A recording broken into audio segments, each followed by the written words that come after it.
नमस्कार, स्वागत है आपका इंडिया गेट टीवी पर। मैं हूं अजय सेतिया।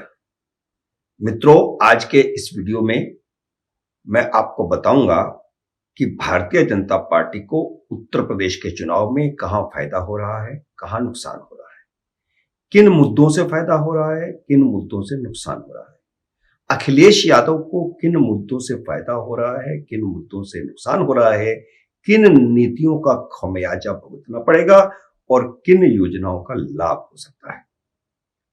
आप मेरा वीडियो पूरा सुनेंगे तो आपके सामने उत्तर प्रदेश की तस्वीर एकदम शीशे की तरह साफ हो जाएगी।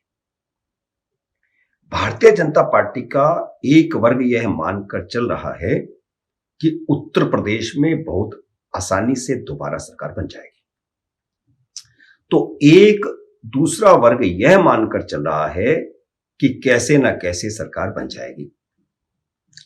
एक तीसरा वर्ग भी है जो चिंतित है।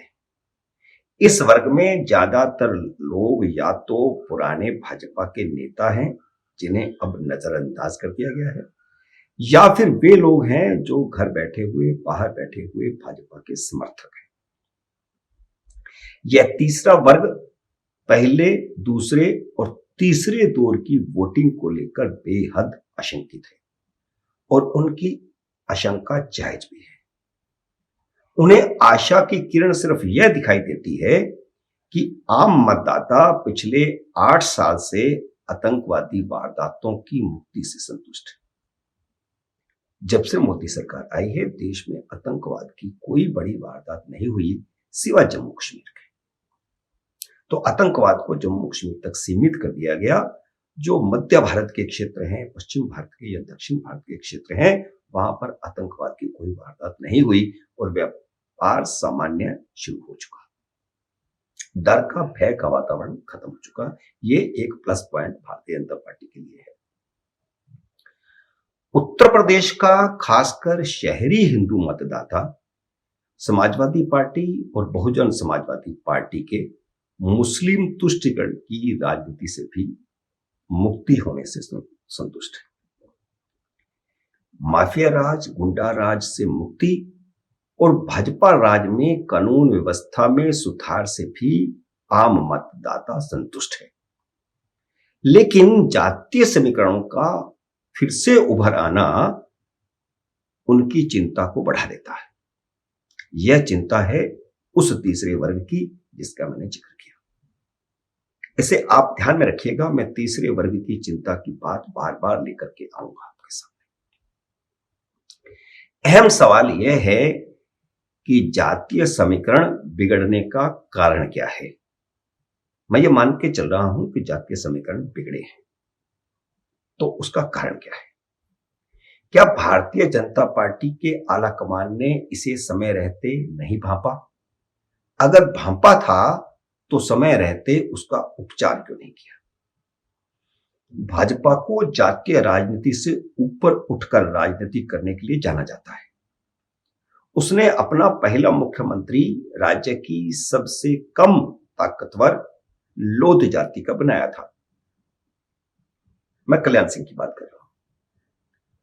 हालांकि उन्हें कल्याण सिंह के कारण उत्तर प्रदेश में भारतीय जनता पार्टी का उभार शुरू हुआ। कल्याण सिंह भले ही ओबीसी में बहुत कम प्रतिनिधित्व करने वाली लोध जाति से ताल्लुक रखते थे, लेकिन उनके मुख्यमंत्री बनने से ही ओबीसी में भाजपा का प्रभाव बढ़ना शुरू हुआ। उत्तर प्रदेश कभी कभी जातीय राजनीति का बंधन तोड़ता हुआ दिखाई देता है, तो दूसरे ही पल जातीय जकड़न फिर दिखाई देने लगती है। 2002 में बसपा और 2007 में समाजवादी पार्टी जातीय समीकरणों के गठबंधन के कारण ही स्पष्ट बहुमत पाने में कामयाब रही थी, या इसे दूसरी भाषा में कहें तो सोशल इंजीनियरिंग के माध्यम से ही सत्ता पाने में कामयाब रही थी। आम धारणा यह बनाई गई कि 2014 और 2017 में जातिवादी राजनीति के बंधन तोड़ने में भारतीय जनता पार्टी कामयाब रही। विधानसभा चुनाव में भाजपा ने भावी मुख्यमंत्री के तौर पर कोई चेहरा सामने नहीं रखा था, लेकिन ये दोनों ही बातें सच नहीं। एक तो भारतीय जनता पार्टी जातीय गठबंधन तोड़ने में कामयाब रही, जातीय बंधन तोड़ने में कामयाब रही, और दूसरा भाजपा ने कोई मुख्यमंत्री का चेहरा प्रोजेक्ट नहीं किया था। ये दोनों बातें सच नहीं है। भारतीय जनता पार्टी ने जातिवादी राजनीति पर विजय हासिल कर ली और भाजपा का कोई चेहरा सामने नहीं था। यह लगातार प्रचार होता रहा है, लेकिन मैं फिर कह रहा हूं यह सच नहीं था और मैं साबित करूंगा कि यह सच नहीं था। गैर यादव ओबीसी के सफल सामाजिक गठबंधन ने भारतीय जनता पार्टी को 2014 में लोकसभा चुनाव में आश्चर्यजनक सफलता दिलाई थी। यह वास्तविकता।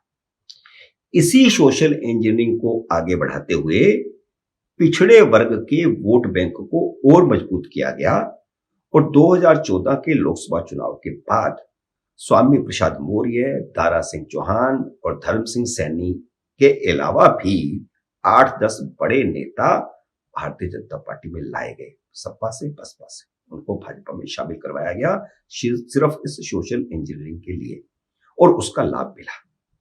2017 में ओबीसी फार्मूले को आगे बढ़ाते हुए ही भारतीय जनता पार्टी ने पूर्ण बहुमत हासिल किया था।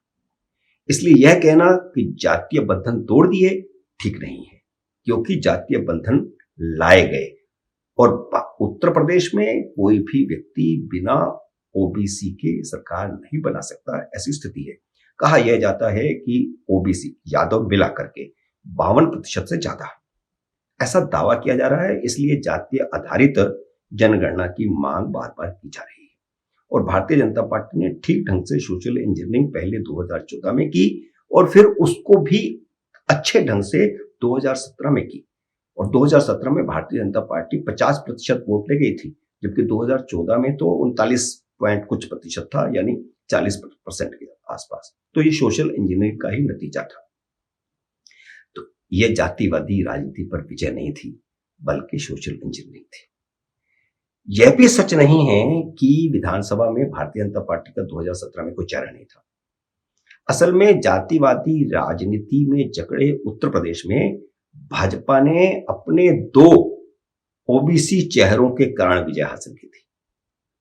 उस समय जनता के सामने 2 चेहरे थे भारतीय जनता पार्टी के, ओबीसी जातियों से ताल्लुक रखने वाले थे दोनों, नरेंद्र मोदी जो प्रधानमंत्री थे और प्रदेश भाजपा अध्यक्ष केशव प्रसाद मौर्य, जो भाजपा अध्यक्ष होने के नाते अघोषित चेहरा थे। यूपी की चुनावी राजनीति में गैर यादव ओबीसी बहुत ही अहम है। पिछले विधानसभा चुनाव में बीजेपी को जीत दिलाने में केशव प्रसाद मौर्य की अहम भूमिका थी। तब तक वह उत्तर प्रदेश में गैर यादव पिछड़ों का लोकप्रिय चेहरा बन चुके थे। हालांकि उनकी चुनावी राजनीति, जीत की राजनीति 2012 से ही शुरू हुई। वह 2012 से ही पहला चुनाव सिराथू से जीते थे। इससे पहले 2002 और 2007 का चुनाव हारे थे, लेकिन 2012 में विधानसभा, फिर 2014 में लोकसभा जीतने के बाद उन्होंने गैर यादव पिछड़ों के नेता होने का एक तरह से एहसास पार्टी को करवा दिया था और पार्टी ने उन्हें 2016 में प्रदेश भाजपा का अध्यक्ष बना दिया था। लेकिन चुनाव नतीजों के बाद मुख्यमंत्री की रेस में उनका नाम पीछे हो गया। योगी आदित्यनाथ को मुख्यमंत्री बना दिया गया और केशव प्रसाद मौर्य को उप मुख्यमंत्री बनाया गया। 2022 के विधानसभा चुनाव से ठीक पहले समाजवादी पार्टी ने भाजपा की सोशल इंजीनियरिंग को बड़ा झटका दिया। पिछड़े वर्ग के इन तीनों मंत्रियों, जो पहले सपा और बसपा से ही भारतीय जनता पार्टी में आए थे, स्वामी प्रसाद मौर्य, दारा सिंह चौहान और धर्म सिंह सैनी, इनको एक एक करके इस्तीफे करा करके सपा में शामिल करवाया। इसके अलावा 7 और ऐसे विधायक जो ओबीसी से ही ताल्लुक रखते थे, उनके इस्तीफे करवाए। तो भारतीय जनता पार्टी का सोशल इंजीनियरिंग तोड़ने की पूरी कोशिश हुई और एक तरह से कामयाब कोशिश हुई। अखिलेश यादव को अच्छी तरह मालूम था कि 2017 में वह गैर यादव ओबीसी के भारतीय जनता पार्टी के साथ चले जाने के कारण हारे और भाजपा इसी कारण जीती। इसलिए अखिलेश यादव ने इस बार जहां मुस्लिम यादव गठबंधन बनाया है तो उसके साथ गैर यादव ओबीसी को जोड़ने की कोशिश भी की है। और जो सोशल इंजीनियरिंग पिछली बार भारतीय जनता पार्टी ने की थी, वह सोशल इंजीनियरिंग इस बार अखिलेश यादव ने की है। मुस्लिम यादव और गैर यादव ओबीसी भी, और तीनों के इस्तीफे करवा करके अपने साथ जोड़कर ये एक संकेत गैर यादव ओबीसी को दिया गया कि उनके साथ भी आने वाले समय में अगर सरकार बनती है तो न्याय किया जाएगा। और इन तीनों ही मंत्रियों ने आरोप यही लगाया था कि उनके साथ न्याय नहीं हुआ, उनकी जातियों के साथ न्याय नहीं हुआ। और अखिलेश ने यह संकेत दिया कि उनकी सरकार बनी तो सभी जातियों के साथ न्याय किया जाएगा।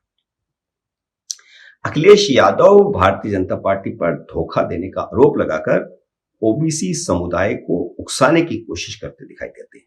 कई रैलियों में उन्होंने इस तरह के संकेत दिए। जहां जहां गैर यादव ओबीसी की अच्छी खासी तादाद है, वहां वहां उन्होंने भारतीय जनता पार्टी पर आरोप लगाया कि उसने ओबीसी को धोखा दिया। ऐसे में ओबीसी वोटरों को पार्टी से जोड़े रखने की सारी जिम्मेदारी अब केशव प्रसाद मौर्य की है। यूपी को माफिया और गुंडा राज से मुक्त करवाकर सुरक्षित वातावरण देने की योगी आदित्यनाथ की छवि से भाजपा को सकारात्मक वोट जरूर मिलेंगे, लेकिन साफ सुथरी छवि के बावजूद 2017 वाले जातीय समीकरण न रहे तो भाजपा को नुकसान होना तय है। इसीलिए मैंने इस वीडियो की शुरुआत में ही कहा था कि भाजपा समर्थकों का यह तीसरा वर्ग पहले और दूसरे दौर की वोटिंग से बेहद चिंतित है, क्योंकि वहां पहले दौर में और दूसरे दौर में जाट, मुस्लिम और यादव का जो समीकरण बनाया अखिलेश यादव ने, उससे निश्चित रूप से एक सोशल इंजीनियरिंग उनकी हुई और उस सोशल इंजीनियरिंग के मुकाबले भारतीय जनता पार्टी की 2017 की सोशल इंजीनियरिंग टिक नहीं पाई। ये एक जमीनी तथ्य है। लेकिन तीसरे दौर की वोटिंग के बाद भारतीय जनता पार्टी की चिंता घटनी शुरू हो जाएगी। उसके 2-3 कारण हैं, मैं आगे जाकर के वो बताता हूं। और इस अगले दौर के जो चुनाव है, चौथी, 5वीं, 6ठी, 7वीं, इन बाकी बचे 4 दौर के चुनाव में भारतीय जनता पार्टी अपने पहले दूसरे दौर के नुकसान की भरपाई भी कर सकती है। उसके भी मैं कारण आपको बताता हूं। ये पूर्वी उत्तर प्रदेश अब शुरू हो जाएगा और उस पूर्वी उत्तर प्रदेश में भारतीय जनता पार्टी का समर्थन पहले जैसा ही बना हुआ है। चौथे दौर की वोटिंग में आतंकवाद का मुद्दा बहुत महत्वपूर्ण हो गया है और इससे भी भारतीय जनता पार्टी को अब लाभ होगा। यह भारतीय जनता पार्टी को मदद करेगा। ठीक चुनाव के समय नरेंद्र मोदी की हत्या की साजिश रचने वाली 2008 की अहमदाबाद की आतंकवादी वारदात का फैसला आ गया है। कोर्ट ने 38 आतंकवादियों को फांसी की सजा दी है और सभी 38 आतंकवादी मुस्लिम हैं। और इसका उत्तर प्रदेश से कनेक्शन यह है कि इन 38 आतंकवादियों को जिन्होंने फांसी की सजा दी गई है, इनमें से 6 आतंकी उत्तर प्रदेश के आजमगढ़ से हैं। समाजवादी पार्टी का मुस्लिम बहुल आजमगढ़ से बहुत गहरा रिश्ता रहा है। जब जब भी आतंकवादी पकड़े गए, अखिलेश यादव या मुलायम सिंह यादव और बाकी दूसरी गैर भाजपा पार्टियां भी वहां पर मुस्लिमों को मिलने और उनको दिलासा देने के लिए गए कि उनकी मदद की जाएगी। जो भी आतंकवादी पकड़े गए, उनकी मदद का वादा समाजवादी पार्टी करती रही। भारतीय जनता पार्टी ने आतंकवाद के इस मुद्दे को भुनाना शुरू कर दिया है, जिसका असर आपको चौथी दौर के मतदान से मिलना शुरू होगा। योगी आदित्यनाथ ने कहा है कि जिन आतंकियों को फांसी की सजा हुई है, उनमें से एक का अखिलेश यादव से सीधा रिश्ता है, सीधा संबंध है, जो अखिलेश यादव के साथ समाजवादी पार्टी के लिए वोट मांगता देखा गया और इस तरह के फोटो भी मौजूद हैं। अखिलेश यादव इसका जवाब देने से बच रहे हैं।